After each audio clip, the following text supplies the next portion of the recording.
Добре дошъл в гласът на приказките. Принцесата и граховото зърно.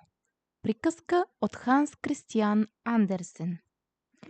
Имало едно време един принц, който искал да се ожени за истинска принцеса.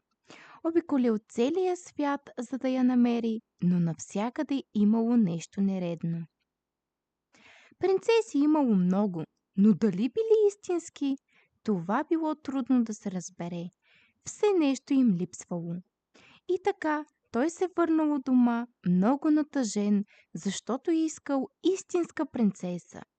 Една вечер се разразила ужасна буря. Светкавици разцепвали небето, грамотевици тръщели, а дъждът се изливал на порои. Било страшно време. Изведнъж се почукало на портата на двореца. Старият крал отишъл да отвори.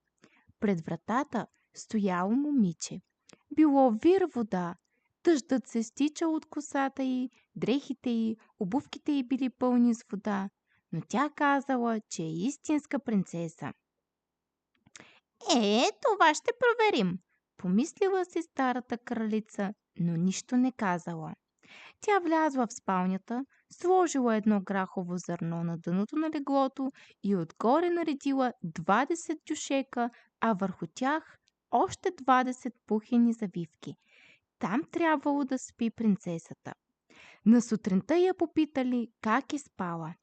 О, много зле, казала принцесата. Цяла нощ не можах да затворя очи. Имаше нещо твърдо в леглото. Боли ме цялото тяло. Ужасно беше.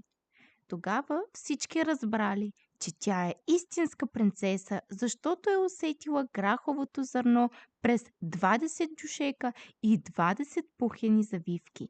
Само истинска принцеса може да има такава чувствителност. Принцът се оженил за нея, защото вече знаел, че е истинска принцеса.